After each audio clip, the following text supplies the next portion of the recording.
Hi, in today's video I wanted to share with you this nacho recipe, and it's pretty simple to put together. It tastes absolutely delicious and it is great for a gathering, or if you're hosting the Super Bowl party, or if you just want a relaxing night in with a little bit of comfort food. So without further ado, let's get into this recipe.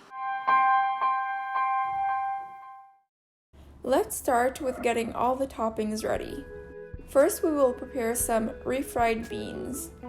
You will need 3 cups of black beans or pinto beans.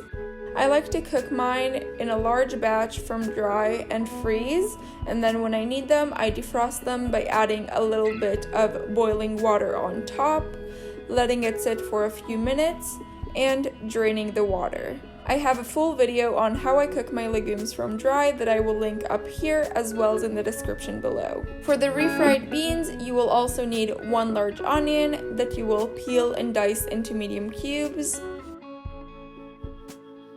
Sauté with a splash of water until it is caramelized. Add water as needed to deglaze the pan.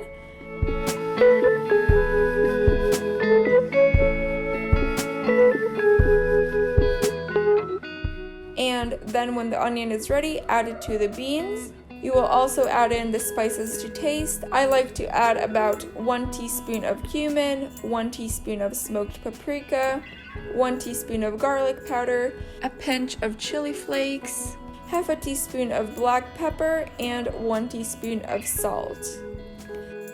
Then, using an immersion blender, I blend it up until reaching my desired consistency. You can also mash it up by hand using a fork if you don't have an immersion blender, but then just know that the texture will be much less smooth.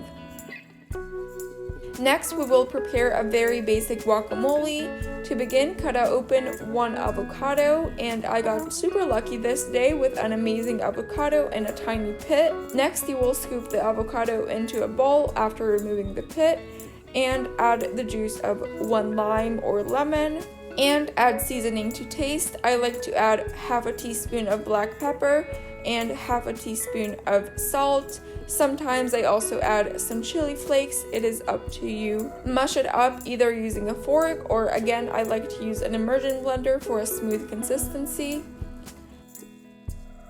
The next topping you will need is queso, and I actually have a recipe on how to make queso at home from Whole Foods.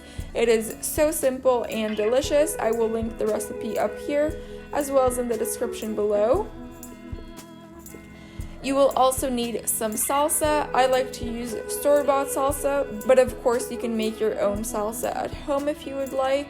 And the final topping I enjoy adding is some sliced olives. And of course, in addition to all these toppings, you will need some tortilla chips for the base. I found these veggie and flax tortillas at Trader Joe's. Feel free to add any other toppings that you enjoy, or you can take out any toppings that I suggested that you do not enjoy. Once you have all your toppings, it is finally time to assemble our nachos. Start by covering a plate with tortilla chips. Next, on top of that, you will add the different toppings. I started with my refried beans, then the guacamole, the salsa, the queso, and finally the olives.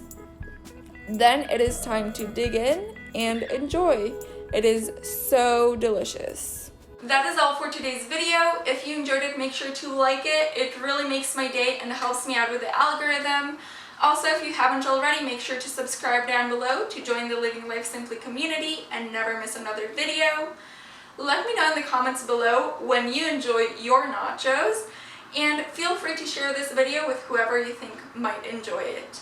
I will see you all very soon with a new video. Bye!